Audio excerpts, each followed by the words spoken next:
Freeze po ang account mo, ma'am. What did you say? Kunot noong tanong ni Monette sa staff ng hotel na kanyang tutuluyan ngayong gabi. Disabled po ang account mo, ma'am eh. Pero makakapagbayad ka pa rin naman po kung may cash kang dala. What? Are you sure? Did you check it twice? Swipe it again. Tumango ang staff at tumanima. Ganoon pa rin po. 3 beses ko na nga pong tiningnan pero wala po talaga. Baka naman wala kang pera. Manluloko ka pa ata, miss. Sabad na babae sa likuran niya. Napamura si Monette bago lumingon sa nagsalita. Nakita niya ang isang balingkinitang babae. Nakayapos ang kamay nito sa lalaking kasama. Are you calling me manluloko? How dare you? Pagpatol niya. Mukha naman kasing walang laman ng ATM mo, miss. Kita mo oh, ilang beses nang sinwipe pero wala pa rin. Bagong modus na ba yan ng mga panluloko ngayon? Aminin mo na kasi, purita ka talaga. Nakakaabala ka na rito oh. Bakit hindi ka nalang umalis? What nonsense are you talking about? Galit niyang tanong. Milyonarya ako, miss. I'm not cheap like you. Sa tingin mo may maniniwala sa'yo? Napangisi si Monette sa narinig bago tumingin sa lalaking kasama nito na nakatingin na rin sa kanya. Is she your girlfriend, mister? Tanong niya sa lalaki. You have a bad taste. Kaya mong pakisamahan ng ganyang ugali? Pakialamera na, mapanghus ka pa sa kapwa. And look at her dress. Halos ipakita ng kaluluwa sa lahat. Narinig niya ang pagmumura ng babae. Lalapit na sana ito sa kanya ngunit pinigilan to ng lalaki. Stop it, Bella. You're the one who started insulting her. It's your fault. Wika nito. Tiningnan siya ng masama ng babae bago ang mga ito nagbayad sa lobby at pumasok sa loob. Naiwan naman si Monette na nanggagalaiti sa nangyari. Galit niyang nilingon ang staff ng hotel. Check my card again. Paniguradong nagkamali ka lang. Mukhang natatakot na sa kanya ito ngunit ginawa pa rin naman ang sinabi niya. Tumigil ito sandali dahil may tumawag. Nang ibaba nito ang telepono ay tumingin ito sa kanya. Bayad na po ang hotel room mo, ma'am. What? Who paid it? Yung lalaki po kanina. Napakunot ang noon niya sa narinig. Bakit naman niya binayaran ng room ko? Wala pong sinabi eh. Naging palaisipan yun kay Monette kahit nang makarating na siya sa kanyang hotel room. Siguro ay ginawa yun ng lalaki para humingi ng tawa dahil sa mga sinabi ng kasama nito sa kanya. Ngunit hindi niya maiwasang matuwa dahil hindi siya sa kalsada matutulog ngayong gabi. Hindi niya alam kung ano ang nangyari sa kanyang card, pero paniguradong kagagawan yon ng kanyang mga magulang. Kinabukasan, pasikat pa lamang ang araw ay lumabas na kaagad si Monette ng hotel. Hindi siya sigurado kung saan siya pupunta, pero isa lang ang alam niyang dapat gawin ngayon, at yun ay ang maghanap ng trabaho. Ngunit napatigil siya sa paglabas nang makita niya ang isang pamilyang na lalaki sa swimming pool ng hotel. Nakaupo ito sa pool chase lounge habang may hawak na kape. Kumpara kagabi, maliwanag ang paligid ngayon kaya mas nakikita niyang mabuti ang mukha ng binata. Alam niyang gwapo ito, ngunit dahil sa inis niya sa babaeng kasama nito kagabi, hindi niya yun napagtuunan ng pansin. Maputi ang lalaki kaya bagay na bagay ang suot nitong itim na polo. Maganda rin ang hugis na balikat. Kitang-kita naman yun sa biceps nito. Bahagyang kulot ang buhok nito. Matangos ang ilong at maganda ang mga mata. Hindi niya maiwasang isipin kung bakit sinasayang ng lalaki ang magandang itsura nito para sa babaeng wala man lang manners. Hey, good morning. Pagbati niya nang makalapit, lumingon ito sa kanya. Bahagyang nanlaki ang mga mata. Good morning. Sagot nito bago umayos ng upo. Nakaistorbo ba ako? No. Good. Magpapasalamat lang sana ako sa pagbabayad mo sa hotel room ko. Hindi ko alam kung bakit ginawa mo yon. Pero naisip ko rin na siguro ay dahil nahiya ka sa mga sinabi sa akin ng girlfriend mo. First things first, she's not my girlfriend, miss. Seryosong wika nito. But you're right. Ako nahihiya sa mga sinabi niya sa'yo. My apology daw. Hindi mo kailangan mag-apologize for her. And good to know that she's not your girlfriend. Bakit, miss? Because why would you settle for that cheap girl when you can have more than that? Anya, panigurado namang maraming naghahabol sa'yo. So you're saying that I'm attractive without actually saying it? Ayaw ka lang lumaki ang ulo mo. Sagot ni Monette. Nakita niya ang pagngisi nito. Tungkol sa pagbayad mo ng hotel room ko, totoong nagpapasalamat ako ron. At hanggat maaari, ayoko magkaroon ng utang na loob. Gusto ko mang ibalik sa iyo ang pera mo. Hindi ko magagawa. Lumingon ito at tumingala sa kanya. Bigla tuloy na conscious si Monette habang nakatayo sa harapan ng lalaki. Really? I thought you're a millionaire. Nito. Hindi mo ba narinig ang sinabi ng staff kagabi? My card was frozen. I heard it, miss. At wala kang cash na dala? Kung ganun, paano ka na niyan ngayon? I paid for your hotel room for one night only. And you're welcome, by the way. Nakibit-balikat siya. I'm gonna start looking for a job now. I don't understand. May nagiging milyonaryo bang walang trabaho? Komplikado ang sitwasyon ko ngayon kaya hindi mo talaga maiintindihan. Tumango ang lalaki na para bang may iniisip. Maya-maya ay nagsalita ito. Well, if you're looking for a job, I have something to offer you. I'm looking for a personal assistant. Pero syempre, kailangan mo ipaliwanag sa akin ang sitwasyon mo. Hindi natin kilalang isa't isa. Bakit ako magtitiwala sa'yo? At bakit din ako magtitiwala sa'yo, miss? Because you're looking for a personal assistant. Anya. And you're looking for a job. We need each other, can't you see? Hindi mo nga ako kilala, mister. I don't even know your name. Tumayo ang lalaki sa kinauupuan. I'm Charles Sanchez, 28 years old. I'm a professional chef.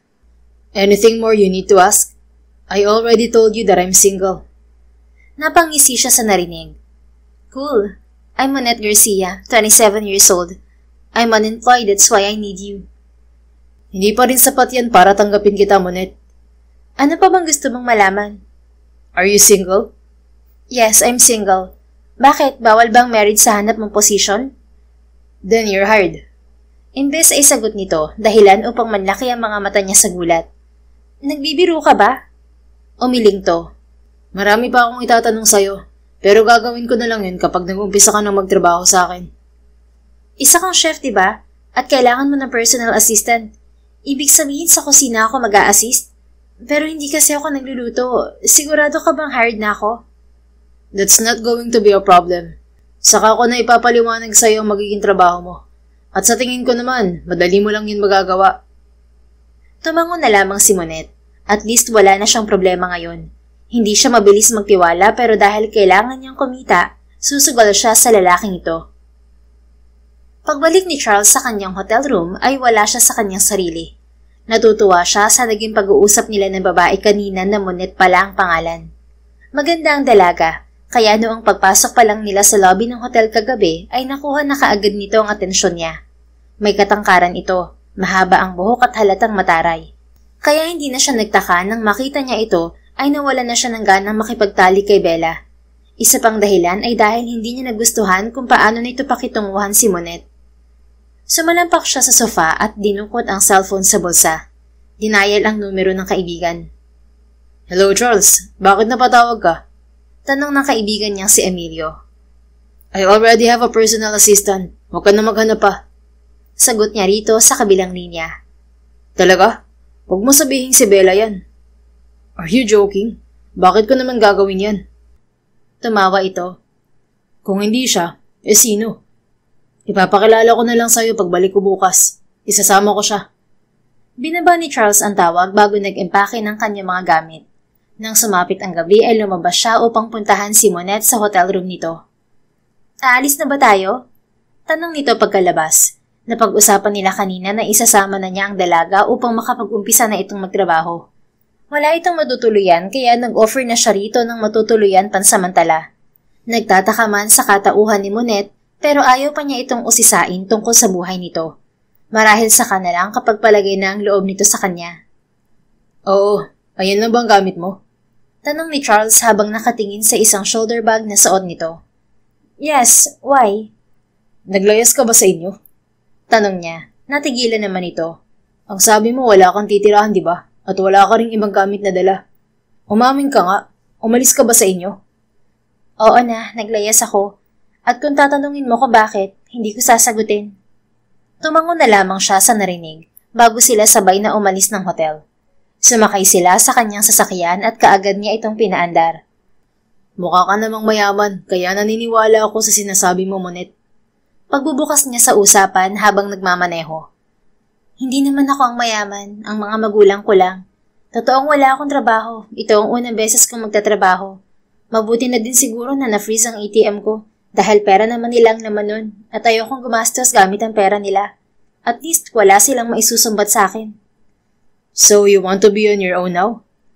It's not like this is what I want. It's just that this is what I have to do. Hindi na nagsalita pa si Charles sa narinig, ngunit hindi pa rin niya mapigilang maging kuryoso tungkol sa pagkatao ng dalaga. Sandali siyang natigilan sa pag-iisip noong tumunog ang kanyang cellphone. Napatingin siya at nakitang si Bella ang tumatawag, ngunit hindi niya yun pinansin. Hindi mo ba sasagutin? Tanong ni Monette. Hindi, maniguradong mangungulit lang yan. Sinabi ko nang tapos na ako sa kanya. Kumunot ang noo nito. Akala ko ba hindi mo girlfriend ng babaeng masama ang ugali na yon? I paid her for one night stand, Monette. Pag-amin niya. So, she's a prostitute, huh? Oo. Ang lakas ng loob niyang laitin ako at sabihan ng purita at manluloko, ay ang lala naman pala ng trabaho ng bruha. Hayaan mo na lang siya at wag nang isipin ng mga sinabi niya. Fine. Pero bakit nakukuha mong pumatol sa prosty? Hindi ka ba natatakot na baka may sakit yon? Hindi naman natuloy, saka first time ko yun. Natahimik naman ng dalaga kaya nilingon niya ito. Mukha itong may malalim na iniisip. Sa tingin mo ba masama ang ganoon trabaho para kumita ng pera? Tanong nito. I don't think so. Sex work is a work, right?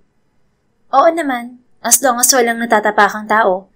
Pero may mga tao rin naman na nakakagawa talaga ng masama para lang kumita ng pera. At ayoko sa mga taong yun. Tumango si Charles. I hate them too. Hindi valid na kaya gumawa ng masama ang isang tao ay para kumita ng pera. Ang iba'y idadahilan pang dahil mahirap sila. Tama ka naman. Pero may mga mayayaman ding sakim at lahat gagawin para sa pera. Hindi ako magiging katulad nila. Napangiti si Charles. Alam niyang may mabuting puso si Monette kahit hindi pa niya ito lubusang kilala. At hindi na siya makapaghintay na makasama niya ito sa trabaho at mas makilala pa ng husto. Huminto ang sinasakyan nila sa isang bungalow house. Hindi maiwasang mamangha ni Monette sa ganda ng bahay pagkapasok nila roon. Bakit bungalow ang napili mo? Dahil mag-isa ka lang ba dito? Tanong niya sa lalaki habang nililibot ang paningin. Oo, ayoko nang masyadong malaki dahil malungkot tingnan. Nilingon niya ito. Charles, are you sure you're gonna let me stay here? Personal assistant po lang ako, hindi mo ako may bahay. Yeah, I'm sure. Wala ka kamong tutuluyan, di ba? Pero hindi naman kita pipiliting dumito kung ayaw mo. Pwede namang ako na lang ang magbabayad ng hotel room mo. Ibabawas ko na lang sa sahod mo. Hala, di baka wala nang matira sa sahod ko niyan. Saka imbis na hotel, bakit hindi apartment? Pero matanong ko lang, libre ba ang pagtira ko dito? Yes. Bakit? Gusto mo bang singilin kita? Kung libre, dito na lang ako. Pwede mo naman akong singilin pero wag namang malaking upa ha. Then stay here. Ikaw ang gumamit ng guest room. And no worries, hindi kita sisingilin. Ganoon nga ang nangyari. May kalakihan ng guest room na tutuluyan niya. Wala siyang masyadong gamit kaya ang plano niya kapag nakuha na niya ang unang sahod niya ay saka na siya bibili ng mga kailangan niya. Kinabukasan ay maagang nagising si Monette dahil sa mabangong amoy na nanggagaling sa kusina. Hindi siya nagdalawang isip na puntahan ito. Gising ka na pala. Wika ni Charles nang makita siya. Ang bango ng niluluto mo, mukhang masarap. Ngumiti ito. Sakto ang pagising mo, luto na to. Sabay silang kumain at tama nga ang hula ni Monette na masarap ang luto nito. Simula bata ka pa lang ba'y marunong ka na magluto, Charles? Tanong niya habang kumakain. Oo, only child ako at mahilig din magluto si mama. Kaya naman madalas kami sa kusina. Naging bonding yung dalawa? Oo, maaga kasing namatay si Papa Christopher dahil sa sakit sa puso. Kaya mas naging close kami ni mama. Naging sandalan namin ng isa't isa. Only child lang din ako, pero palaging busy ang mga magulang ko. Kaya laging mga maid lang ang kasama ko sa mansyon. Napakwento na siya kahit sinabi niyang hindi niya ibabahagi kahit kanino ang buhay niya. Hindi niya maiwasang malungkot dahil wala man lang siyang magandang alaala sa kanyang childhood. I'm sorry to hear that. Pero nagkaroon ka ba ng mga kaibigan sa school? Homeschooled ako buong buhay ko kaya wala akong naging kaibigan. Hindi rin nila ako pinapayagang lumabas ng mansyon. Mansyon? Ibig sabihin you came from a rich family. Tumango siya. I'm sure they're looking for you right now. Ilang araw ka na bang umalis sa inyo? Tanong nito. 4 na araw na. Pero sa tingin ko hindi naman nila ako hahanapin.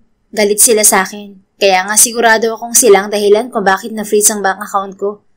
Iniisip nilang kapag wala na akong pera, babalik na ako sa poder nila. Pero hindi na yun mangyayari. Well, you're an adult now. Kaya mo nang magdesisyon ng ikaw lang. Kung sa tingin mo'y maayos ang buhay mo na wala sa kanila, gawin mo yun para sa peace of mind mo. Gumaan ang pakiramdam ni Monette dahil hindi man lang niya nakitaan ng panghuhusga ang lalaki pagkatapos niyang magkwento. Ngunit hindi pa siya handa na sabihin dito ang tunay na rason ng paglalayas niya. Baka matakot ito at hindi na siya patuloyin sa bahay nito.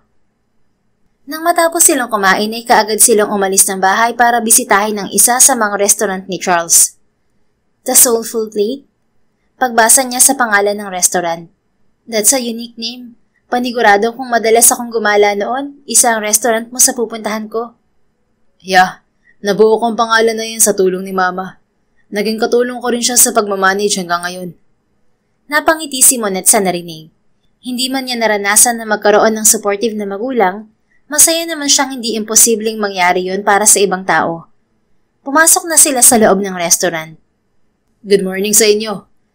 Siya na ba ang sinasabi mong personal assistant, Charles? Pagbati sa kanila ng isang morenong lalaki, ngumiti ito sa dalaga. Hi, I'm Emilio, Charles' childhood friend. Nice to meet you, Emilio. I'm Monette. You look like a model. Sigurado ka bang magiging personal assistant ka ng kaibigan ko, Monette? Napailing si Charles bago siya hawakan sa braso. Bumalik ka na sa trabaho. Taboy nito sa kababata. Dito rin ba nagtatrabaho si Emilio? Tanong niya nang makapasok sila sa opisina ng binata. Hindi, tumutulong lang siya rito kapag bored siya sa opisina niya. Napatango na lamang siya bago umupo sa sofa. So, paano magiging takbo ng trabaho ko? You will handle my schedule, booking reservations, and coordinating events. You will also handle the phone calls, emails, or messages, so that I can focus on cooking. Binuksan ni Monette ang folder na iniabot nito at bumungad sa kanya ang schedule ng lalaki. May cruise ship party kang pupuntahan bukas? Yup, it's a wedding reception party na sa isang cruise ship gaganapin. At kasama ka rin doon para tulungan ako. Talaga? Bakas ang pagkasabik sa kanyang boses. First time ko makakapunta sa isang cruise ship. Hindi na tuloy makapaghintay si Monette na bumilis ang oras. Kaya noong sumapit ang umaga ay ganado siya dahil kahit trabaho ang gagawin niya sa cruise ship, makikita pa rin niya ang ganda ng karagatan. Ang ganda ng paligid. Komento niya habang inaalalayan siya ni Charles na makapasok sa loob ng barko. Pagkatapos ng trabaho natin, sasamahan kitang libutin ng barko para mas makita mo ang mga view. Natuwa si Monette sa narinig. Nang marating nila ang galley o ang kitchen part ng barko, ay hindi niya maiwasang mamangha sa sobrang organized ng paligid. Nandoon na rin ang team ni Charles na kaagad na kinausap ng lalaki para mag-assign ng mga gagawin. Nang matapos ay nilingon siya nito. Hand me my uniform, Monette. Mabilis niyang ibinigay rito ang daladala niya at pinanood itong magbihis sa kanyang harapan. Bagay sa iyong pagiging chef, Charles. Wika niya bago ilagay ang pin sa uniforme nito. Napatingin ng lalaki sa kanya habang ginagawa niya yun. Hindi ako nagkamali na piliin ang profession na to, hindi ba? Oo, saka masarap ka namang magluto kaya hindi ka nga nagkamali. Nagtawanan silang dalawa bago ito ngumiti sa kanya. Time to work, Monette. Ngumiti siya bago magpaalam sa binata. Lumabas siya ng galley at dumiretso sa upper deck ng barko dahil doon gaganapin ang party. Tumulong siya sa mga event staff sa pag-aayos ng upuan, lamesa at mga design. Nang sumapit ang 8 p.m., nagsimula nang dumating ang mga bisita. Abala si Monette sa pagtulong nang mahagip ng kanyang mga mata ang isang pamilyar na matanda. Mabilis siyang napatigil sa ginagawa at nagmamadaling umalis papunta sa lower deck ng barko. Ramdam ng dalaga ang pagbilis ng tibok ng kanyang puso habang nakatingin sa kulay asul na dagat. Sa paglipas ng mga minuto ay naririnig na niya ang paglakas ng musika at ingay ng mga tao mula sa party. Titingin na sana siya sa paligid para tingnan kung may kasama siya, pero nakita niya si Charles na pawis na pawis. What are you doing here? Bakit wala ka sa kusina, Charles? Gulat niya ang tanong. I've been looking for you since I finished work in the kitchen. Nandito ka lang pala. Anong ginagawa mo rito, Monette? Napaiwas siya ng tingin. Hindi niya alam kung dapat ba niyang sabihin ang dahilan.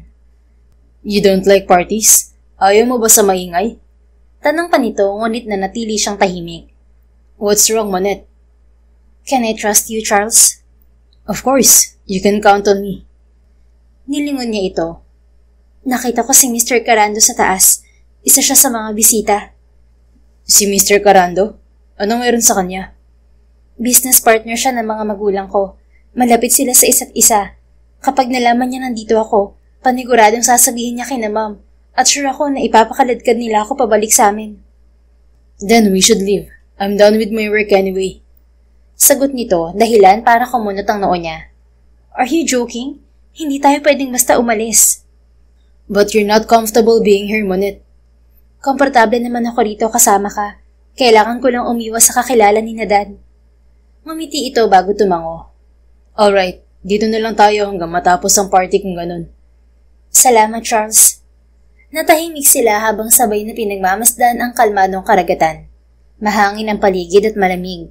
Napatunayan niyang mas maganda sa parting yun ng barko. Monet? Nilingon niya ito.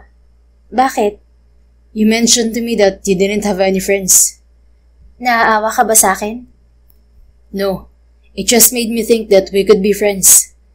Magiging magkaibigan tayo? Ayaw mo ba? Mabait naman ako ah. Kahit tanungin mo pa si Emilio, mabuti akong kaibigan. Mayabang nitong sabi. Natawa siya bago umiwas ng tingin. Okay, we're friends now then. Alam ni Charles na niloloko niya lang ang kanyang sarili. Unang beses niya palang nakita si Monet, alam niyang hindi siya makakapayag na hanggang kaibigan lang ang meron sila. Matiwasay silang nakauwi ng bahay na hindi nakita ng sino man si Monet. Habang lumilipas ang mga araw, mas lalong nakikilala ni Charles at Monet ang bawat isa. Hindi na rin sila masyadong nagkakailangan. It's been a week since you had a prostitute in your life. Anong nangyayari sa'yo? Celibate face mo ba? Kansyon ni Emilio nang dalawin siya sa restaurant. Umiling siya. I don't have the energy for doing one-night stand, Emil. Because you already find the girl who's worth of your time? Anong ibig mo sabihin, Emilio? Matagal na tayo magkaibigan, Charles. Alam ko hindi mo lang basta ginawang personal assistant si Monet. I hired her because she needs a job. Simple as that. Pinatira mo pa sa bahay mo. Huwag mo nga ako niloloko, Chef Charles. Malakas na lamang siyang napabuntong hininga. Alam niyang wala ring magagawa ang pagtanggi dahil kilalang kilala siya ng kaibigan. Fine. Yes. I'm interested in her, Emilio. Pag-amin niya, umisi ito na para bang kanina pa yun gustong marinig. Kaya siguro na wala kayo sa cruise ship party, no? Saan mo dinala si Monet? Nasa lower deck lang kami ng barko. Masyadong maingay sa taas. Mr. Carando has been looking for you the whole party. Napakunot ang noo niya. Bakit daw? Ang sabi niya, business matter. Pero ngayon pa lang, babalaan na kita na huwag kang lumapit sa matandang yun. He's involved with some illegal businesses. Kanino mo naman nalaman yan, Emil? Baka nakakalimutan mong chismoso ako. At isa pa, kalat na kalat yun sa business world. Kaya wag mo nang subukan lumapit sa matandang yun. Natahimik naman siya sa narinig. Ayaw niyang manghusga, ngunit hindi niya maiwasang isipin kung kasama rin ba ang magulang ni Monet sa mga illegal businesses ni Mr. Carando dahil magkaibigan ng mga to ayon sa dalaga. Palaisipan yun kay Charles habang pauwi ng bahay. Pagdating ay natigilan siya nang makita ang isang pamilyar na sasakyan sa harap ng kanyang bahay. Nagmadali siyang pumasok sa loob. Tahimik ang sala ngunit may naririnig siyang tawanan galing sa kusina, kaya mabilis siyang pumunta roon. Anong ginagawa mo rito, Ma? Tanong niya nang makita ang ginang kasama si Monet. Abala ang dalawa sa pagluluto. Lumingon ang mga ito sa kanya. May nangaasar ng ngisi sa labi ang kanyang ina. Sinabi sa akin ni Emilio na may binabahay ka na raw, iho. Anak ba talaga kita, Charles? Bakit hindi ka na nagsasabi sa akin? Huwag ka nga magpapaniwala sa sinasabi ng lalaking yun, Ma. Anya, ngunit sinamaan lang siya nito ng tingin habang si Monet ay mahinang tumawa. Ano ba yung ginagawa niyo riyan at parang ang saya niyo? Usisa niya upang ilihis ang usapan. Nagpapaturong magluto si Monet para kapag mag-asawa na kayo, parehas kayong marunong. Personal assistant ko lang siya, Mama. Ano ka ba naman? Pagtatama niya, nahihiya siyang tumingin sa dalaga na namumula na ngayon ng muka. Magkaibigan lang po kami ni Charles, Ma'am Caroline.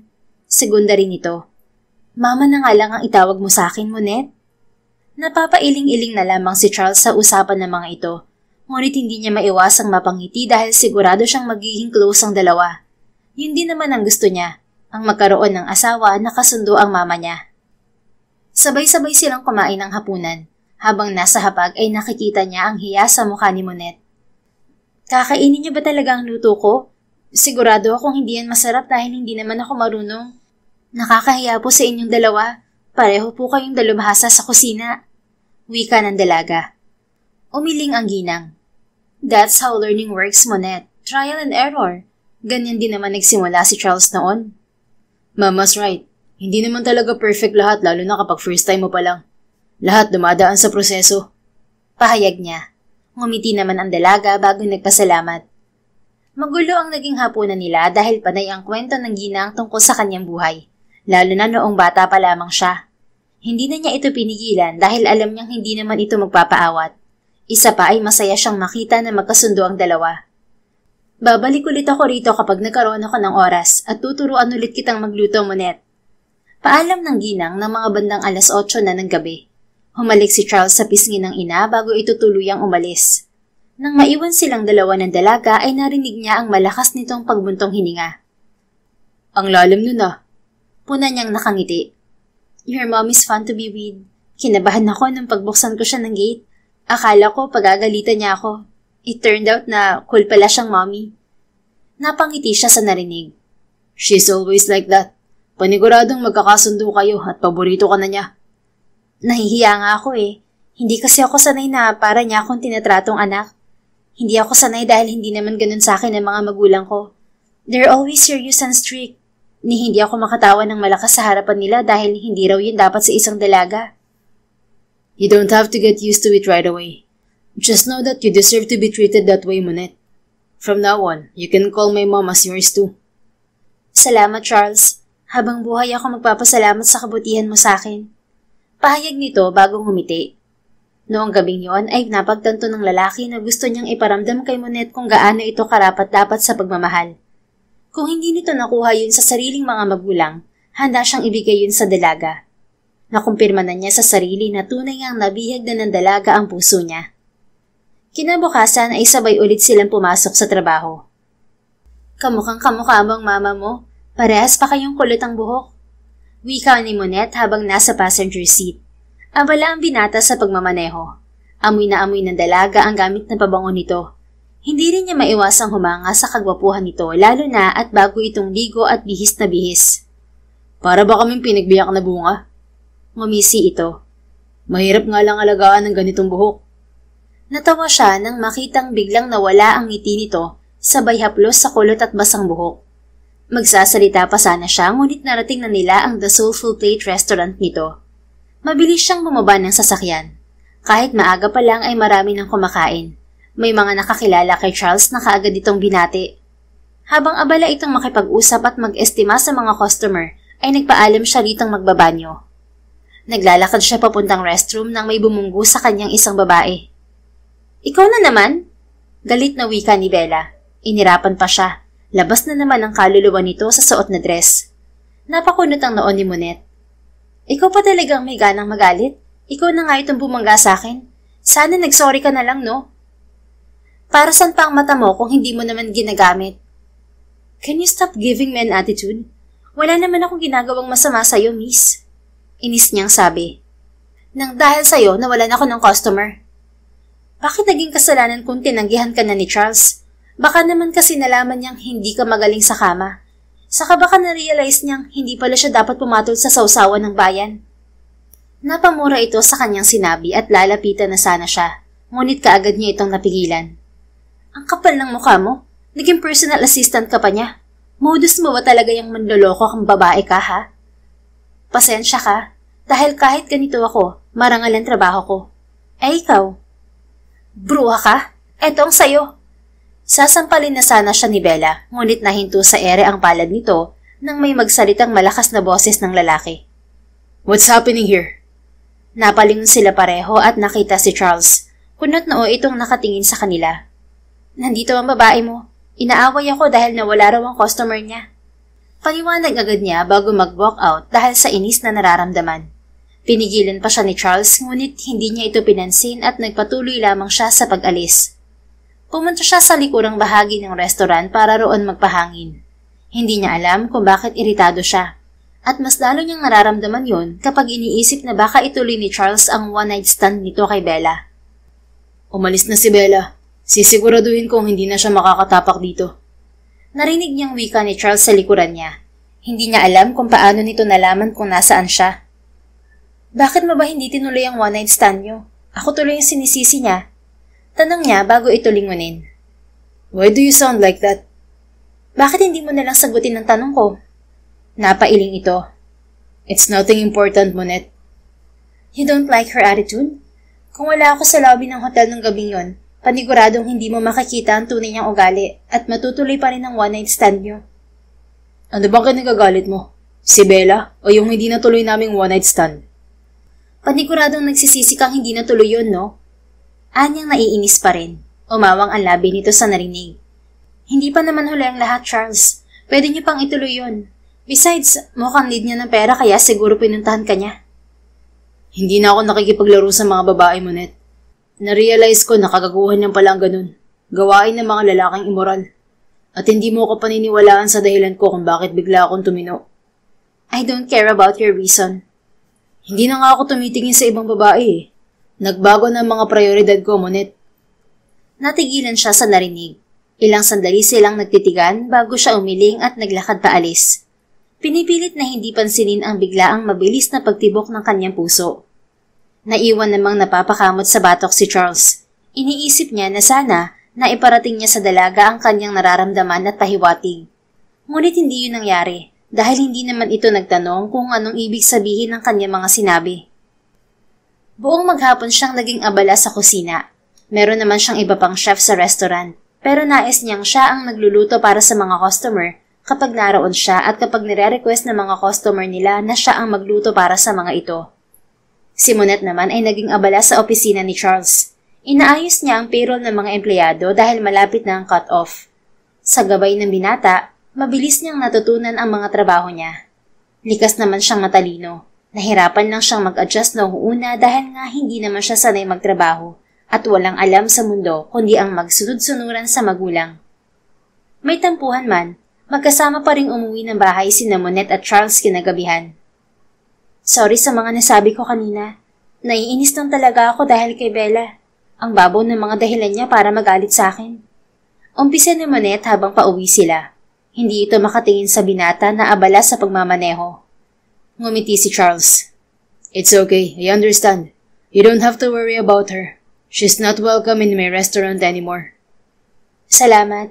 Dahil ayoko na rin ulit siyang makita. Wala ka nga palang schedule bukas. Pahinga ba natin?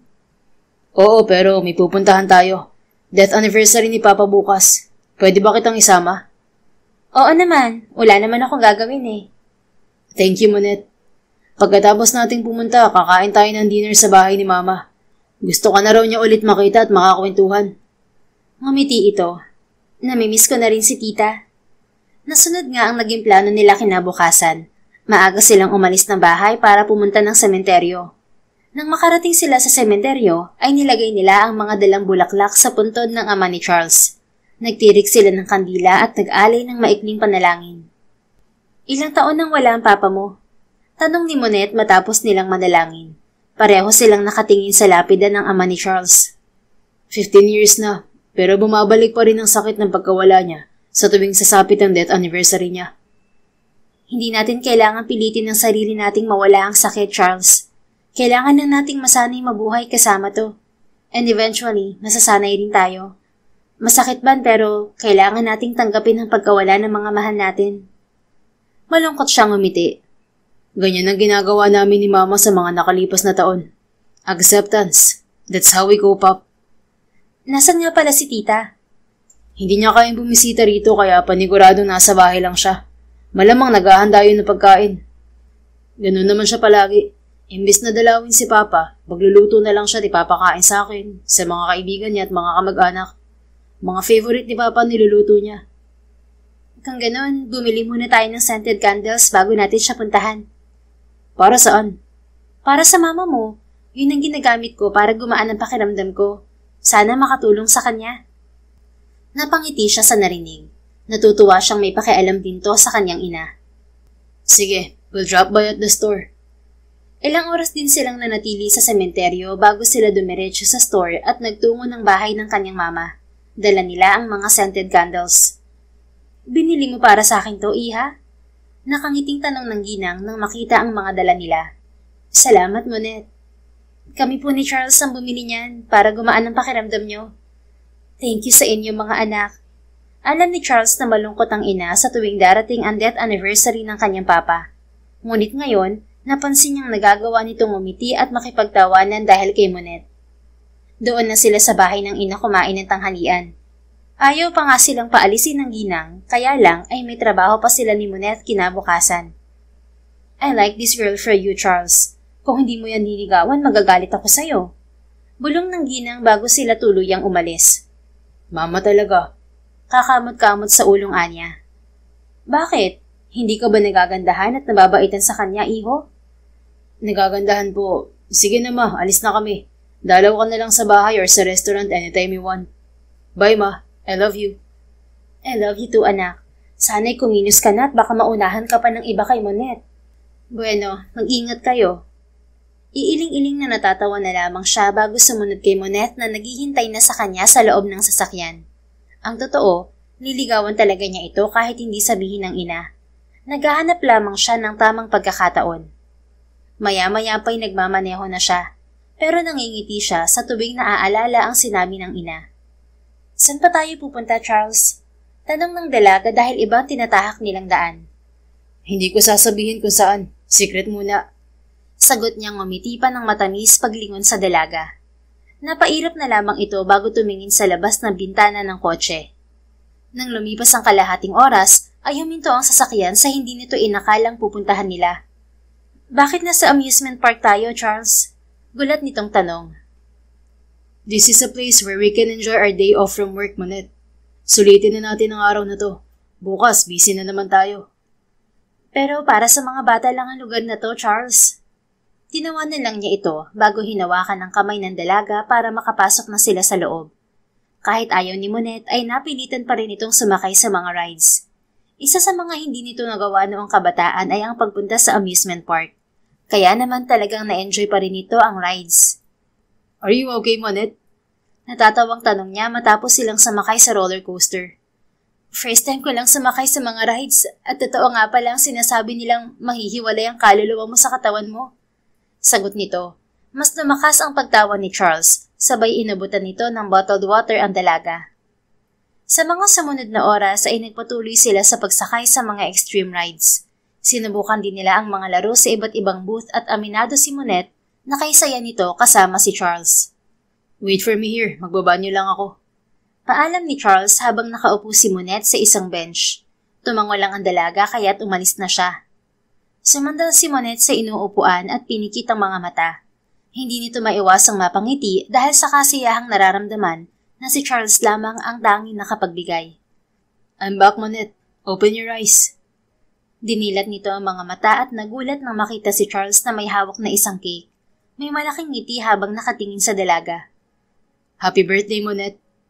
Paano mo nalaman? Bigla ay tumulo ang luha nito dahil sa saya at pagkabigla. Blow the candle first. I'll answer your questions later. Pinunasan nito ang luha bago ihipan ng kandila. Pagkatapos ay may inabot si Charles dito na paper bag. Happy birthday again. And this is my gift for you, Monet. Paano mo nga nalamang birthday ko ngayon? About that? Hindi ko sinasadyang mabasa ang diary mo last week. Naiwan mo sa table mo sa office. Nabasa ko lang naman ang unang page. Nakalagay doon ang birthday mo at nakita ko rin na nasa bucket list mo ang pumunta sa amusement park. Kaya ba, plinana mo tong lahat? Yes. I know I'm not good at surprises but I hope I made you happy today. Palagi mo naman ako napapasaya, Charles. Salamat sa pag-effort mo. Ngayon ko lang naranasang masurpresa ng ganito. Hindi naman kasi ako sanay na i-celebrate ang birthday ko eh. Kaya nga, hindi ko na rin binalak na sabihin sa'yo. As long as I'm here, we're going to celebrate your birthday, Monet. Salamat talaga, Charles. Hindi mo alam kung gaano mo ako napasaya. Grabe, kanina ang lungkot natin sa sementeryo. Tapos ngayon ang saya natin. Hindi kaya magalit ang papa mo sa atin? Silly. Siyempre mauunawaan niya na need din nating mag-celebrate dahil birthday mo. Pero okay lang naman kung hindi. Mas okay na death anniversary na lang ng papa mo ang sinelebrate natin. Hindi naman pwede yun. Huwag mo na yung isipin. Papa will understand, okay? Wait, marami pang nakasulat sa bucket list mo. Gusto mo bang tuparin natin yun ng magkasama? Malambing na tanong niya. Ngumiti ito bilang sagot. Noong sandaling yon ay napatunayan ni Monette sa kanyang sarili na may nararamdaman na nga siya para kay Charles. At kung sakali, hindi siya natatakot na sumugal sa lalaki. Tahimik lang ang mga sumunod na araw. Ngunit isang gabi ay hindi niya inaasahan na tatawag ang mga taong tinatakbuhan niya. Sasagutin ko lang ang tawag na to. Paalam niya kay Charles bago lumabas ng sasakyan. Nasa parking lot na sila ng restaurant. Pumunta siya sa may kalayo ang parte at sinagot ng tawag. Hello? Who is this? Wika niya sa nasa kabilang linya. Hindi ko na kailangan magpakilala mo, Net. Alam kong kilalang kilala mo ang boses ko. Sagot ng boses babae. Ramdam ng dalaga ang panlalamig sa kanyang kamay dahil sa narinig. Gusto niyang patayin ang tawag, ngunit wala siyang lakas para gawin yun. Why did you call, Mom? Akala ko ba itinakwil niyo na ako bilang anak niyo? Tumawa ito. Mangangamusta lang naman ako, Monette. Hindi ko ba pwedeng gawin yon? Stop being sarcastic, Mom. Alam nating dalawa na hindi ka ganyan. At kung tumawag ka para pilitin na naman ako sa gusto mo, alam mo ang magiging sagot ko. Akala ko nga babalik ka na sa amin noong na-freeze ko ang bank account mo. Pero matalino ka talaga. Nagtatrabaho ka na pala ngayon. At kung hindi ako nagkakamali ay si Charles Sanchez ang amo mo, ang may-ari ng The Soulful Plate Restaurant. Mayaman ng lalaking yon at sikat na chef sa bansa. Nakaramdam ng kaba si Monette. Subukan mo lang siyang saktan, Mom. Hinding-hindi kita mapapatawad. You sound like he's really important to you, huh? Do you like that guy, Monette? That's not important, Mom. Gusto mo nga siya. Tumawa ito. Malaki ka na nga talaga. Marunong ka nang magmahal, Iha. Don't ever lay your hands on him, Mom. I'm warning you. Why are you trying to protect him? Sa tingin mo ba ay parehas kayo ng nararamdaman? Hindi ka nga namin magawang mahalin dahil sa katikasan ng ulo mo. Ang ibang tao pa kaya? Hindi ko na kailangan ng pagmamahal niyo ni Daddy. Kalimutan niyo na lang ako, katulad ng ginagawa ko. Huwag ka na ulit tatawag dahil hindi ako sasapi sa samahan niyo. Galit niyang wika bago ibaba ang tawag. Sinabi niyang wala siyang pakaalam sa sinabi ng ginang, ngunit hindi niya maintindihan kung bakit umiiyak siya ngayon. Are you okay, Monette? Charles, anong ginagawa mo dito? Ang sabi ko hintayin mo ako sa sasakyan, di ba? Mahinang anya. Hindi ito hinaharap dahil patuloy pa rin sa pagtulo ang mga luha niya. Nag-aalala ako. Ang tagal mo kasing bumalik. Gabi na at baka mapano ka. Wait, umiiyak ka ba? Naramdaman niya ang paglapit nito sa kanya, ngunit pinanatili niyang nakayuko ang kanyang ulo. Tell me what happened, Monette. Umiling siya. I'm okay, Charles. Napuwing lang ako. Huwag kang magsinungaling. Paano kita matutulungan kung hindi mo sinasabi sa akin? Humikbi siya at huminga ng malalim bago nagsalita. Tinakwil ako ng pamilya ko, Charles. Matutulungan mo ba ako? Malakas niyang sabi habang patuloy ang pagtulo ng mga luha. Hindi na ako tinuturing na anak ng mga taong hindi mo lang ako nagawang mahalin kahit kailan. Now tell me, paano mo ako matutulungan? Kaya mo bang utusan ng sarili kong pamilya na mahalin naman nila ako kahit katiting lang? Monette. Ang sakit lang, Charles. All my life, nanlilimos ako ng atensyon nila. Minsan tinatanong ko sarili ko kung anong meron sa akin at hindi nila ako kayang mahalin. Mahal kita, Monette. Natigilan siya sa narinig. Anong sinasabi mo? Huwag mo sabihin yan kung naaawa ka lang sa akin. Mahirap ako mahalin, Charles. Kaya nga hindi yun magawa ng sarili kong mga magulang eh. Loving you was the easiest thing I've ever done. Hindi pinilit, hindi rin sinadya. Kusa ko lang naramdaman. Hindi yan totoo, Charles. Ngumiti ito sa kanya bago hinawakan ng kanyang kamay. Mahal kita, Monette. Yan ang totoo. Gusto pa sanang sumagot ng dalaga, ngunit tuluyan siyang nanghina dahil sa narinig. Mas lalong tumulo ang kanyang mga luha na pinunasan agad nito gamit ang hinlalaki. After meeting you, Monette, I stopped looking at other girls. Wika ni Charles habang nakatitig sa kanya. Ang munting liwanag mula sa poste ay nagbibigay buhay sa sinserong ekspresyon ng binata. Ayoko pa sanang umamin dahil natatakot akong hindi tayo magkaparehas ng nararamdaman. Pero wala na akong pakialam. Lalo na nang marinig kong mababa pala ang tingin mo sa sarili mo. You think you don't deserve love? Monette, you're wrong. You're worthy. God knows how much I adore you. Nung una kitang makita, humanga agad ako sa pagiging palaban mo. Sabi ko noon, she's the one.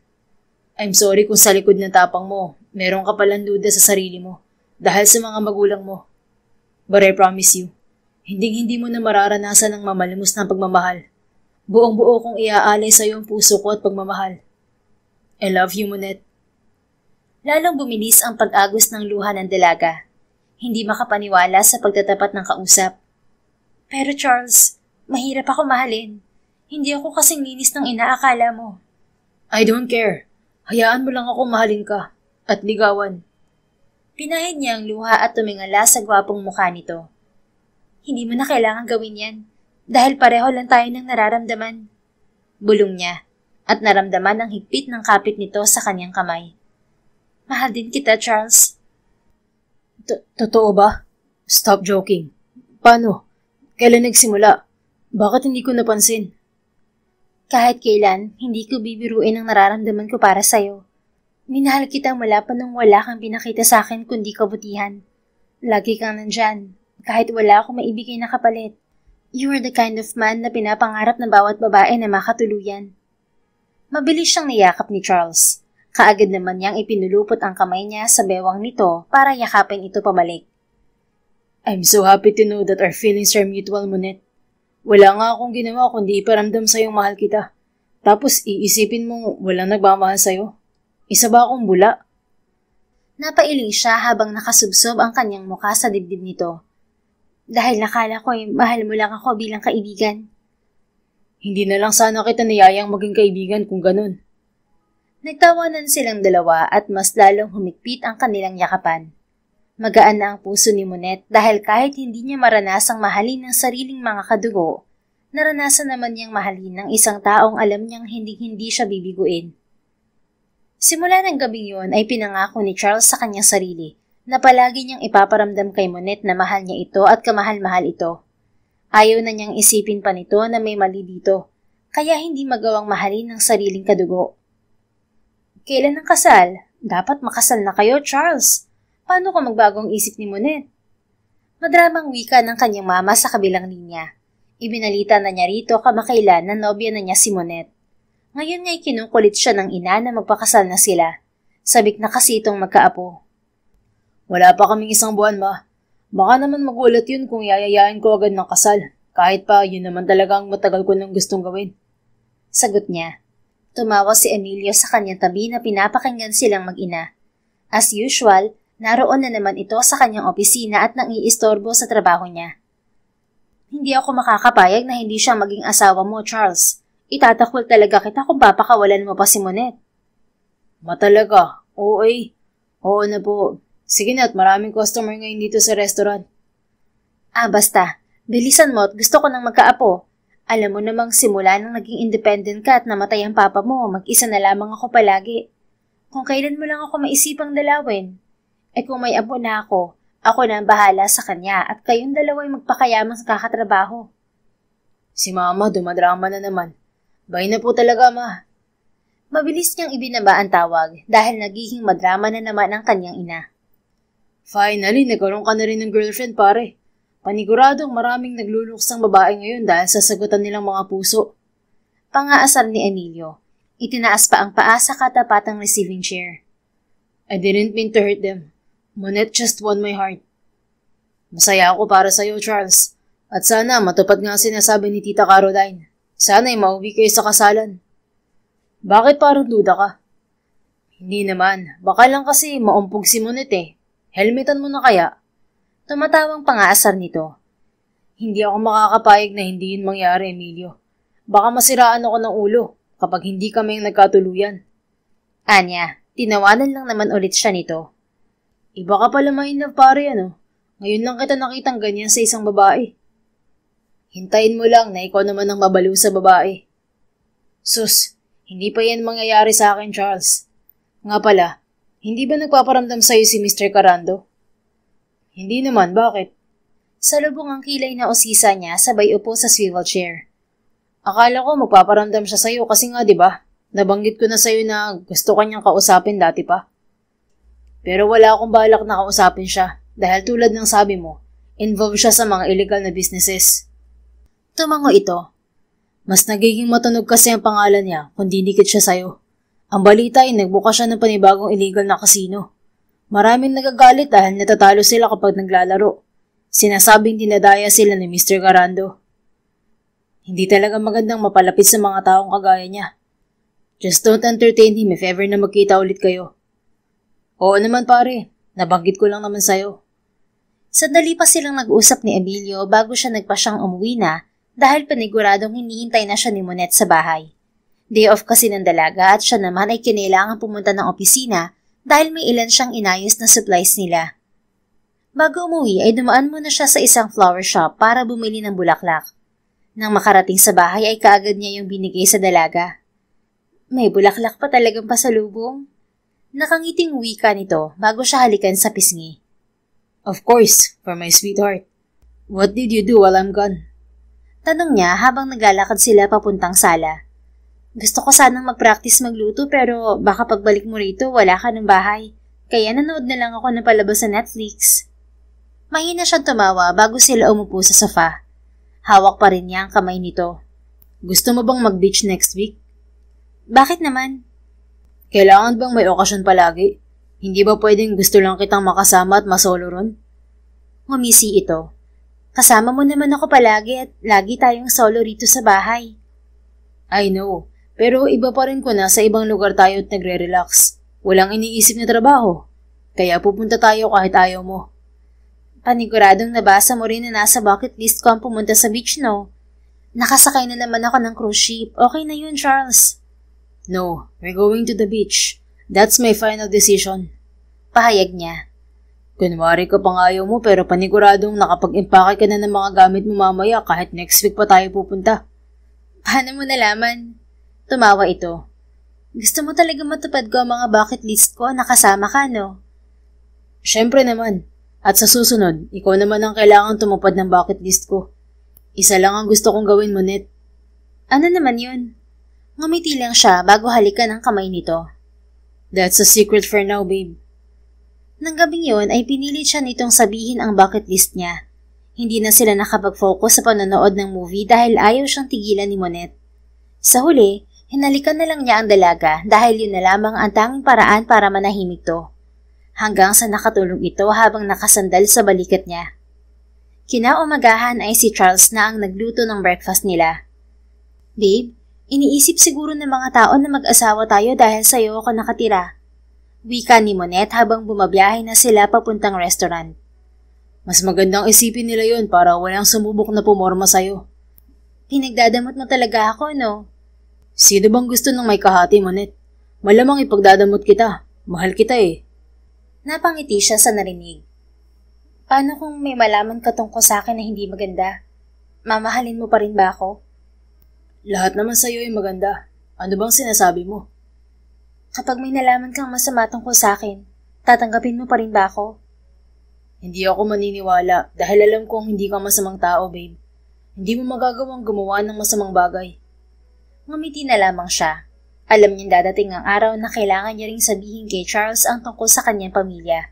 Hahanap lamang siya ng tamang pagkakataon. Nang marating nila ang restaurant, ay naging abala ang lalaki sa pakikipag-usap sa manager nito.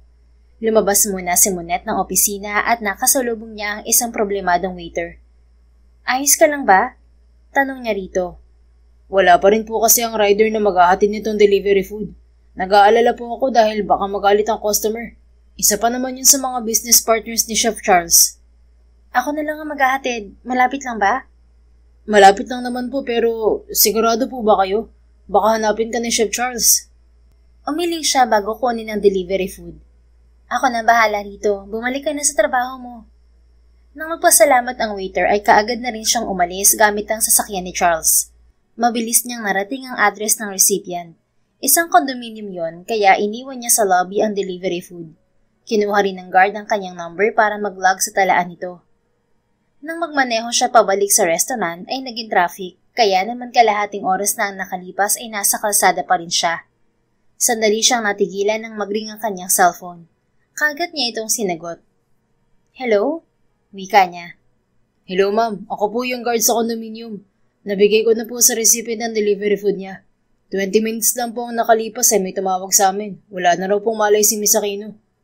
Anong nangyari? Hindi pa po sigurado pero malaki ang posibilidad na dahil yun sa kinain niya. Isusugod po namin si Miss Aquino sa ospital ngayon at kung maaari lang po, pumunta po kayo dahil siguradong kailangan niyo magpaliwanag sa mga pulis. Mabilis na ibinaba ni Monette ang tawag at kaagad na pumunta sa ospital na sinabi ng guard. Ngunit biglang nagkaroon ng bungguan ng mga sasakyan sa kalsada. Nadamay siya at tumalsik ang kotse niya. Napapikit na lamang siya hanggang sa nawalan siya ng malay. Samantala, sa opisina ni Charles ay hindi niya mabitiwan ang kanyang cellphone hanggat hindi sinasagot ni Monette ang kanyang tawag. Hindi pa rin po ba sinasagot? Tanong ng waiter na siyang kausap ni Monette kanina. Baka po nasa biyahe pa siya, chef. Traffic po siguro. Hindi man lang siya nagpaalam sa akin na magde-deliver siya ng pagkain. Sorry po talaga, sir. Pinigilan ko naman po siya dahil baka hanapin mo pero nagpumilit po si ma'am, sir. Malakas na bumuntong hininga si Charles upang pakalmahin ang sarili. Hanggang sa biglang pumasok sa opisina ang kanyang manager. Nagtaka siya dahil mukha itong tensyonado. We have a problem, chef. Isinugod sa ospital si Miss Aquino pagkatapos i-deliver ni Monette ang pagkain sa kanya. Tarantang wika ni Manager Julius. What? Ano nangyari? And how did it happen? Maayos ang preparasyon natin ng food. Hindi pa po sigurado ang guard na tumawag sa akin kanina lang. Pero pinapunta raw po niya si Monette sa ospital para sa investigasyon. Kaya lang, isang oras na nakalipas, wala pa rin daw po rin si Monette. Kaya sinubukan niyang tumawag sa landline natin. Napamura si Charles at biglang kinabahan para sa nobya. Magsasalita na sana siya ngunit tumunog ang kanyang cellphone. Mabilis niyang sinagot yon sa pag-aakalang ang dalaga ang tumatawag. Hello? Good morning, sir. Ikaw po ba si Mr. Charles Sanchez? Boses yon ng isang lalaki. Ako nga, bakit? Isa po akong polis. Nahanap ko ang number mo sa business card na nandito sa loob ng sasakyan. Sa inyo po ba itong Land Cruiser? Kung sa'yo nga, gusto kong ipaalam na nadamay sa aksidente ang kotse mo. Aksidente? Anong aksidente? Saan at anong nangyari? May isang truck po kasing hindi nakapagpreno at iniraro niya ang 7 sasakyan sa unahan niya. Isa po doon ng sasakyan mo sa napuruhan. What? Napakuyom ng kamao si Charles at biglang nanlamig dahil naisip agad si Monette. Kamusta ang driver? Nandyan ba si Monette? Siya ang gumamit ng kotse ko. Okay lang ba siya? Ayan nga ang pinaproblema namin, sir. Hindi namin nakita ang driver ng sasakyan mo. Maraming taong nandito, hindi namin matukoy kung lumabas lang ba siya o tumasik sa kung saan. Nagtatanong-tanong pa po ang mga kasama ko sa mga nakasaksi sa aksidente. Please find her. I'll be there in 30 minutes. Mabilis na ibinaba ni Charles ang tawag at nilingon ang kanyang manager. Pupuntahan ko lang si Monette. Ikaw na bahalang pumunta sa ospital para alamin ang nangyari kay Miss Aquino. Anya bago siya tuluyang umalis. Tinawagan niya si Emilio para tulungan siya at mabilis naman itong dumating. Nang marating nila ang lugar kung saan nangyari ang aksidente, maraming tao ang sagutan at nakahiga sa kalsada. Mas lalo siyang kinabahan. Nakita niya rin ang cellphone ni Monette na nabasag dahil sa karambola ng mga sasakyan. Emil, nakita mo ba si Monette? Tanong niya sa kaibigan pagkatapos nilang maghiwalay para mas mabilis na mahanap ang dalaga. Umiling si Emilio. Wala talaga, Charles. Paniguradong hindi yun makakapunta sa ospital para puntahan si Miss Aquino. Dahil base sa itsura ng sasakyan mo, paniguradong nagkaroon siya ng malalang injury. I have a bad feeling about what happened, Emilio. Sasagot na sana ito, ngunit narinig nilang tumunog ang cellphone niya. Kaagad niyang nakita na tumatawag ang kanyang manager. Hello, Julius. Kamusta si Miss Aquino? Tanong agad niya. Maayos na siya, chef. Nagkaroon lang siya ng allergic reaction. Si Monette, nahanap niyo na po ba? Wala pa rin. Hindi ko alam kung saan siya pumunta o kung may nagdala sa kanya sa ospital. Hindi kaya tumaka siya dahil akala niya kasalanan niya nangyari kay Miss Aquino? She won't do that. Monette knows the word accountability. Wala rin siyang ibang pupuntahan kundi sa bahay at sa restaurant. Tinawagan ko na rin ang mga kasambahay ko. Hindi pa raw umuwi si Monette. Sige po, sir. Ako na pong bahala sa restaurant. Babalik na po ako ron total. Absuelto na tayo kay Miss Aquino. Binaba ni Charles ang tawag at malakas na bumutong hininga upang pakalmahin ang kanyang sarili. Sa palagay ko may kumuha sa kanya, Emil. Wika niya sa kaibigan. Sino naman? Ang mga magulang niya. Naglayas si Monette sa kanila at paniguradong pinaghahanap na siya. Naglayas? Bakit niya gagawin yun? Umiling siya. Hindi ko pa rin alam ang dahilan niya hanggang ngayon. Pero malakas ang kutob kong may malalim siyang dahilan para gawin yun. Ayaw niyang mag-isip ng masama tungkol sa magulang ni Monette, ngunit hindi niya yun naiwasan. Sa kabilang banda, unti-unting minulat ni Monette ang kanyang mga mata at kaagad siyang natigilan sa kanyang nakita. You're finally awake after 3 days, my dear daughter. Wika ng kanyang ina. Napakunot ang noo niya. 3 days? Teka, nasan ako? Nandito ka sa bodega ng kasino ng Mr. Carando. Tinulungan niya ako upang madala ka rito. Somebody got you from the accident. May kinalaman ka ba sa aksidenteng yun, Mom? Ano pa nga ba? Ang hirap-hirap mo kasing pabalikin, kaya gumawa na ako ng paraan. Binayaran ko yung truck driver. But no worries. The doctor said you were totally fine. Walang problema sa utak mo. Hindi ka masyadong napuruhan sa aksidente dahil mabilis kang nakatalon sa kotse. Bravo, anak. Matalino ka talaga. Tingnan mo at buhay na buhay ka pa sa kabila ng damage na tinamo ng kotseng minamaneho mo. Wala kang kasing sama, Mommy. Ang dami mong idinamay na inosente. Do you think I care? Oh, I care. By the way, sinagot ng samahan ng lahat ng gastos nila sa ospital. Kunwari, charity kami. See? Hindi ako kasing sama ng iniisip mo, anak. You're an evil. Shame on you. Ano bang kailangan mo sa akin para makamalan mo ko? Alam mo naman ang sagot dyan, Monette. Tanggapin mo ang kapalaran mo. Tapos, papunta na ang daddy mo para kumbinsihin ka ulit na sumanib sa sindikato. You're an heiress. You know that. At alam mo rin ang magiging sagot ko, Mom. Hindi ko kayang gawin ang mga pinapagawa niyo. Hindi ako kasing sama niyo. Kung ganon, mananatili ka rito hanggang sa magbago ang desisyon mo. Anito sa kanya, saka siya tinalikuran. Pinanood niya itong lumabas at naiwan siyang mag-isa sa kwarto. Umayo siya sa pagkakaupo sa kama bago malakas na bumuntong hininga. Pansin niyang may benda ang kanyang ulo na sigurado siyang nakuha niya sa karambola ng mga sasakyan. Ilang sandali lang lumipas ay muli niyang narinig na bumukas ang pintuan at nakita niya ang kanyang ama. You're just wasting your time, Dad. Alam mo namang hindi ako papayag sa gusto niyong gawin ko. Wika niya, ngunit ngumiti lang ito. Alam ko naman yun. Then what are you doing here?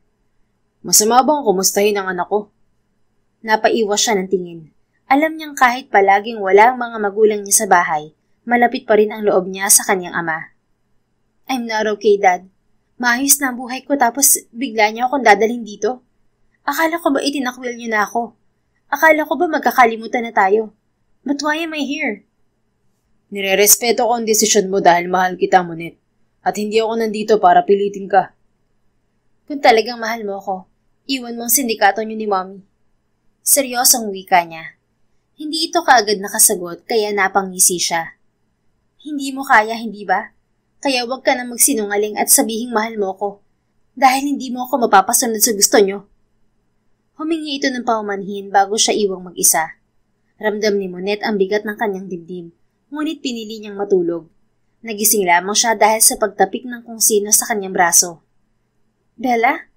Gulat niyang wika nang makita ang babae. Umirap to sa kanya. Tumayo ka na riyan. Aalis na tayo. Itatakas kita. Ano? Kinausap ako ng daddy mo. Itakas daw kita at dalhin kay Charles. Pagkatapos, umalis na raw kayo ng bansa. Napakunot ang noo niya. Ang dami pa sana niyang itatanong dito. Ngunit tinatak na siya nito patayo at wala siyang nagawa kundi ang sumunod. Dumaan sila sa isang pintuan. Paglabas nila ay bubungad sa kanila ang isang sasakyan na nakaparada. Sakay! Utos ni Bella na mabilis niyang sinunod. Nang makasakay siya ay kaagad na pinaharurot ng babae ang sasakyan. Bakit mo ba ako tinutulungan? At bakit magkakilala kayo ni Dad? Hindi kami magkakilala ng tatay mo. Nagtatrabaho ako kay Mr. Carando bilang prostitute. Para usan ako ng matandang yon. Alam mo na, para sa pangkabuhayan. Hindi ka ba natatakot na baka patayin ka ni Mr. Carando sa pagtulong mo sa akin at kay Dad? Sa tingin mo ba tutulungan kita ng walang kapalit? Hindi naman ako tanga, Monette. At alam kong delikado ang ginagawa ko. Sagot nito sabay irap. Nangako ang tatay mo sa akin makakaalis ako ng bansa at magkakaroon ako ng magandang buhay doon. Sino ba naman ako para tanggihan yon? Kaming mga pokpok nangangarap ding magbago, no? Hindi mo alam ang pinapasok mo, Bella. Hindi lang si Mr. Carando ang papatay sa'yo kapag nalaman nilang pagtulong mo sa akin. Pati si Mommy kaya kang patayin at hanapin. Wala akong pakialam sa gulo ng buhay mo, Monet. Sa tingin mo hindi rin ako gumagawa ng mga illegal na bagay? Sa tingin mo, bakit ako nagtatrabaho kay Mr. Carando? Siyempre dahil sa perang illegal. Pare-parehas lang tayong madumi dito. Natahimik naman siya dahil alam niyang tama ang mga sinabi nito. Mahal ka ng tatay mo, Monet. Kasi kung hindi ay hindi na siya mag-aaksaya pa ng oras na tulungan kang makatakas sa nanay mo. Nako, kung ako sa tatay mo, hihiwalayan ko na ang nanay mong gangster na yon. Alam ko, pero hindi ko kayang sikmurain ang mga bagay na ginagawa nila. Kung ganun, may konsensya ka pala. Iba ako sa mga magulang ko. Pinipilit nila akong manahin ang negosyo nila at aralin yun. Pero hindi ko yun kaya. Lahat ng illegal na negosyo meron sila.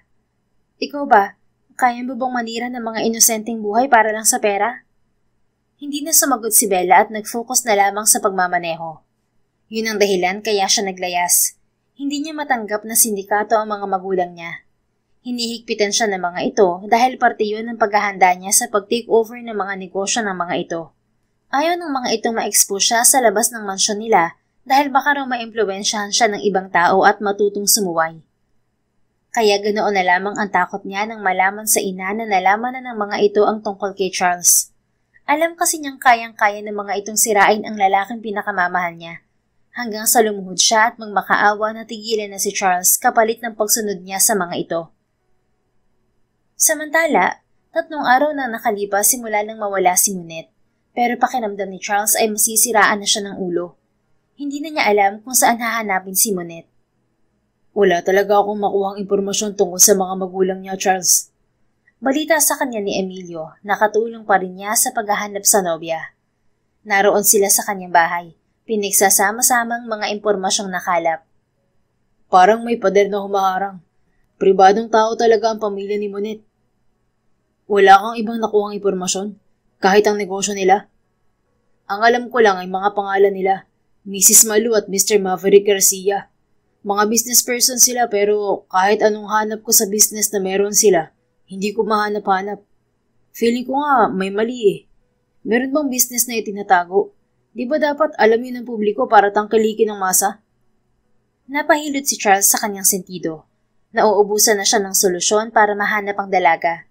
Hindi naman niya pwedeng sabihin sa mga pulis na ang suspect sa pagkawala ni Monet ay ang sarili nitong mga magulang. Dahil unang-una, hinala niya lang yun at wala siyang sapat na ebidensya upang suportahan ang sinasabi niya. Sandali siyang natigilan sa pag-iisip nang may marinig silang tunog ng sasakyan. Kaagad silang lumabas ng kanyang bahay. Monet? Gulat niyang sabi nang makita ang dalaga na lumabas ng sasakyan.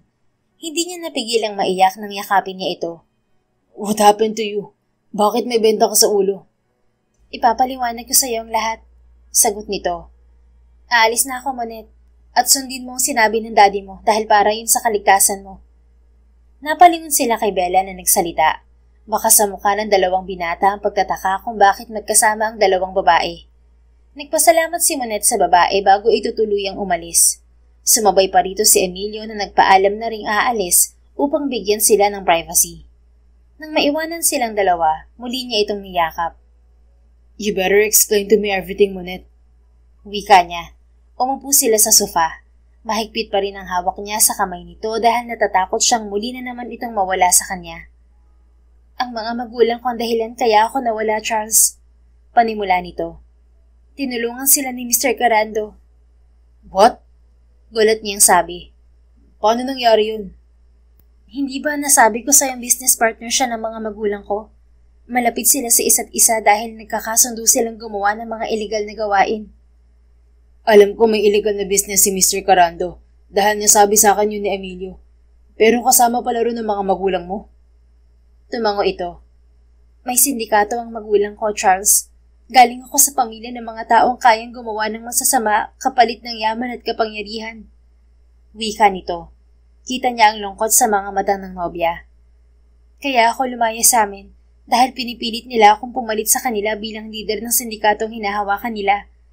Hindi ako pumayag dahil hindi ko kayang gumawa ng masama. Nagalit sa akin si mommy at itinakwil ako bilang anak niya. God, sana sinabi mo agad sa akin para nailayo agad kita sa kanila umpisa pa lang.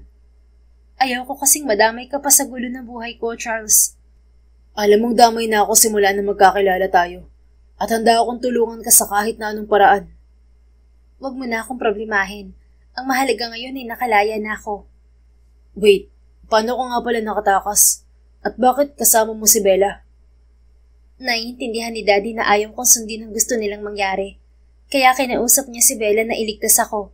Umalis daw tayo ng bansa para sa kaligtasan natin. Pero ayoko namang pilitin kang sumama sa akin. Hindi mo kailangang madamay sa magulong buhay ko, Charles. Narito sa Pilipinas ang buhay mo. Narito ang mama mo at ang mga negosyo nyo. Masaya ang buhay nyo kahit wala ako. What do you mean? Kung aalis ka ng bansa, hindi ako magdadalawang isip na sumama sa'yo. Alam mo yan. Pero hindi ka ba natatakot sa kaligtasan mo? Galing ako sa pamilya ng mga sindikato, Charles. Marahas siyang umiling. Mas matatakot akong gumising na hindi ko ang una kong makikita, Monet. At wala akong pakialam kung saan pamilya ka galing. Tandaan mong hindi mo kasalanan ng mga masasamang bagay na ginagawa ng mga magulang mo. Nakita niyang tumulo ang mga luha nito. Mabilis niya itong dinala sa kanyang dibdib at hinalikan ng noon nito. Mahal na mahal kita, Charles. Bulong nito. Mahal na mahal din kita, Monet. Palagi mo tatandaan yan. Sasamahan kita kahit saan ka magpunta. Pero paano ang mama mo? She knows what to do. Alam kong gugustuhin din niyang samahan kita. Paano kung siya balikan ni na mommy? Cool lang si mama.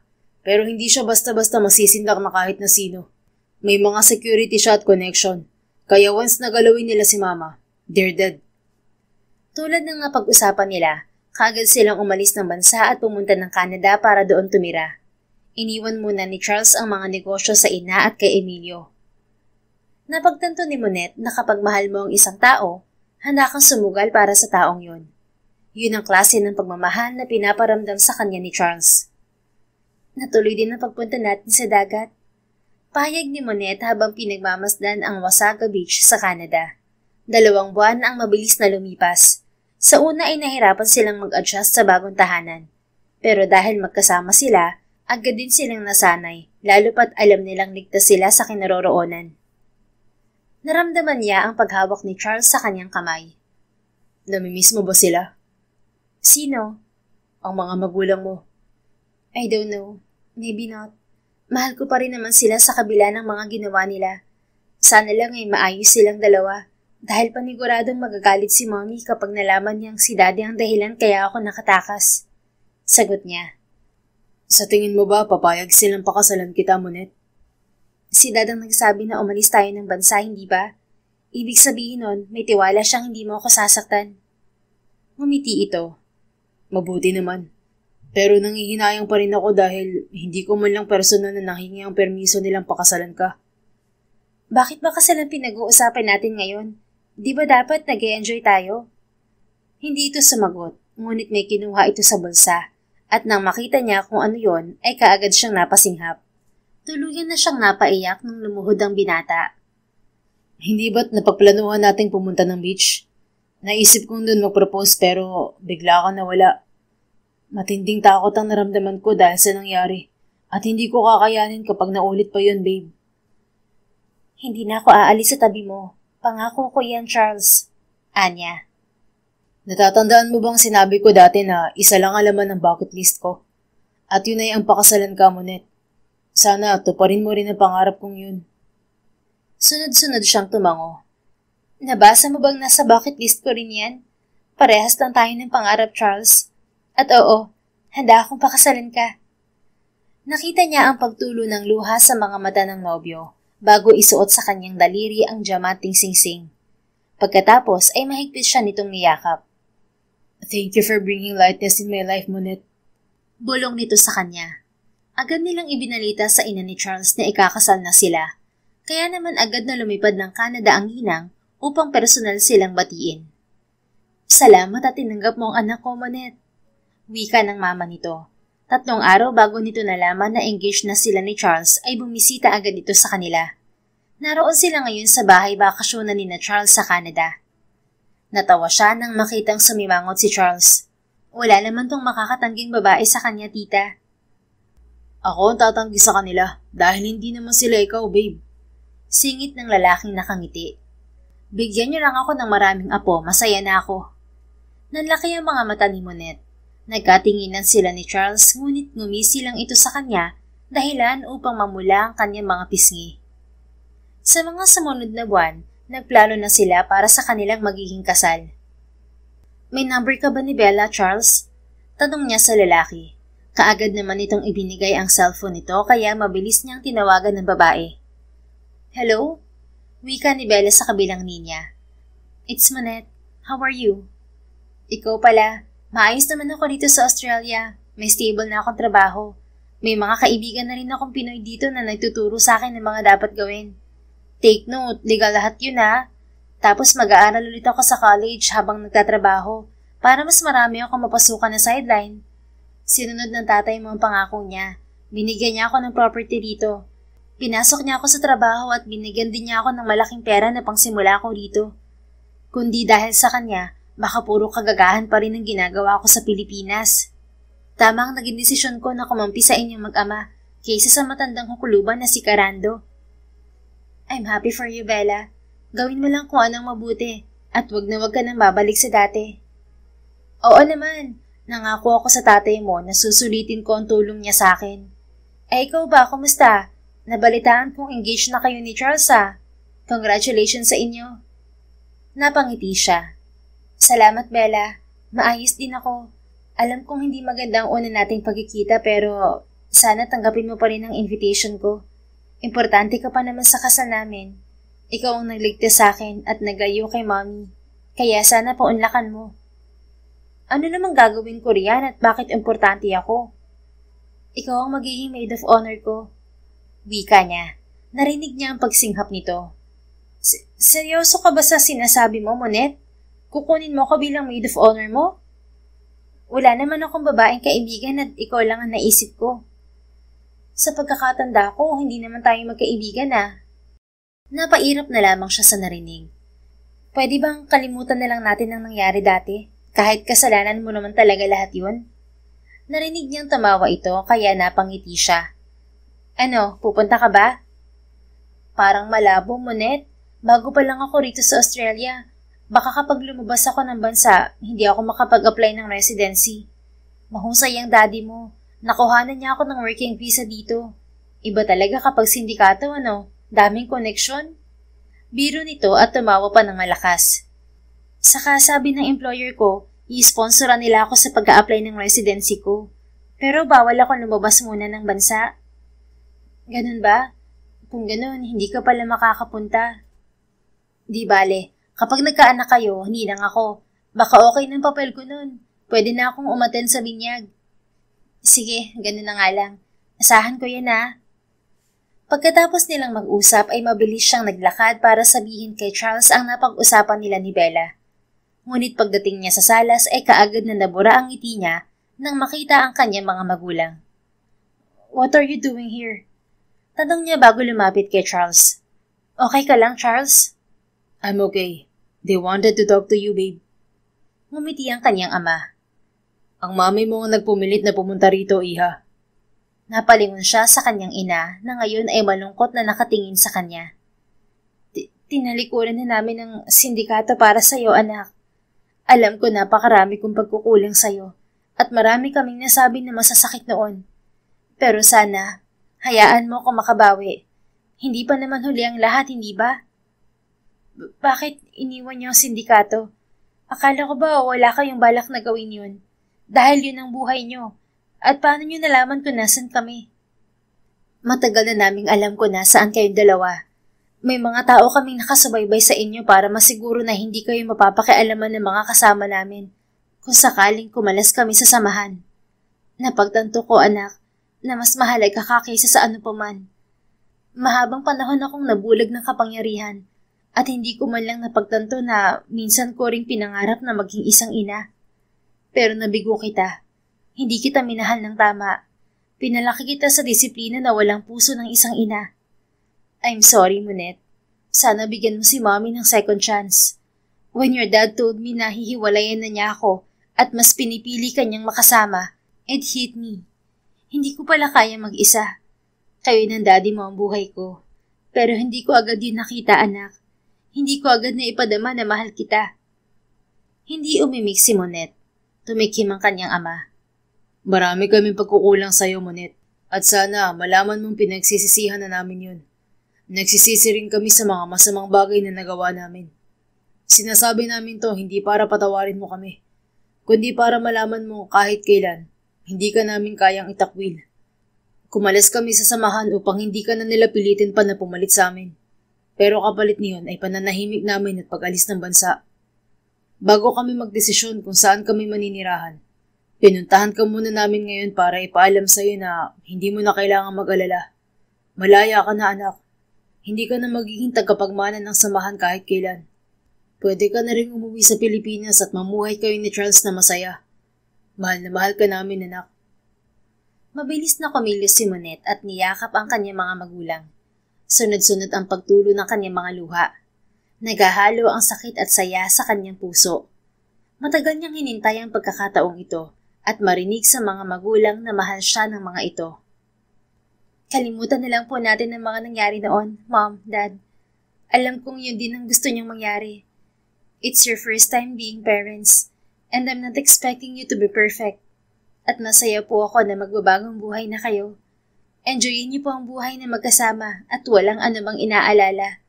Hindi niyo na rin ako kailangang problemahin dahil kaya ko na po ang sarili ko kasama si Charles. Wika niya sa mga ito. I'm glad na kahit wala kami sa tabi mo, kinaya mo, anak. Isa sa agam-agam namin noon ng mami mo ay ang matikman mo ang lupit ng mundo. Kaya kumapit kami sa patalim upang mabigyan ka ng magandang buhay. Pero hindi namin alam na sumobra na pala kami, to the point na naiwala ka namin sa buhay namin. Hindi naman po ako nawala. Umiwas lang ako. Oo nga po pala, Dad, Mom. Si Charles po, fiancé ko. Siya po ang tumulong sa akin simula nang lumayas ako hanggang ngayon. Siya din ang nagpatibok ng puso ko. Kasal na po namin next month. Kung gusto po ninyo pumunta, welcome po kayo. Pag-iiba niya sa usapan. Pupunta kami, Monette. Hindi namin pwedeng palampasin ang kasal ng unikaihan namin. Mabilis na sabi ng kanyang ina. Sabihin mo lang sa amin ang details. Makakaasa kang makakapunta kami. Sige po. Nagtagal pa ng ilang oras sa mga magulang niya sa kanilang bahay. Mukhang kasundo agad ng mga ito si Charles at panay din ang habilin dito ng kanyang ama na huwag siyang pababayaan ng nobyo. Noong gabing yon, nagpasalamat sa Diyos si Monette dahil hindi niya inakalang hihingi ng tawad ng kanyang mga magulang. Masaya siyang malaman na hindi pa huli ang lahat para maayos nila ang kanilang pamilya. At nagdidiwang ang puso niya dahil nagpa siya na ang mga itong magbagong buhay. Naging maayos ang mga pangyayari sa mga sumunod na araw hanggang sa mismong araw ng kanilang kasal. Pumunta ang mga importanteng tao sa kanilang buhay. Sa Canada na rin napiling manirahan at magretiro ng kanyang mga magulang. Gaya ng pangako ng samahan ng mga ito, hindi na nga sila ginulupan ng mga sindikato. Isang taon matapos ang kanilang kasal, ay biniyayaan sila ng isang anak na babae na pinangalanan nilang Veronica. Pagkatapos niyang mga nakay, umuwi na rin sila sa Pilipinas. Nangako silang mag-asawa sa magulang ni Monette na dadalaw sa mga ito palagi. Si Charles na ulit ang namahala ng mga restaurant nila at iba pang negosyo. Dahil gaya nga ng sabi ng mama nito noon, mag-aalaga na lamang ito ng apo at silang mag-asawa ay magtatrabaho hanggat gusto nila. Ang pagkakaroon ng anak ang isa sa nagpadagdag ng saya sa kanilang pamilya. Doon niya napagtantong wala na siyang hihilingin pang iba sa Diyos at alam niyang ganoon din si Charles sa kanya dahil parehas silang sapat na para sa isa't isa. Hindi nagkamali si Monette na mahalin si Charles. Yun ang desisyon na hindi niya pagsisisihan dahil ang lalaki ang pinakamagandang nangyari sa kanyang buhay. The end. If you enjoyed this story, please don't forget to like, subscribe, comment, and share. Your support helps us reach more people and spread the love. Thank you for tuning in, and we're looking forward to seeing you again soon. In the meantime, Please take care and may God bless you always.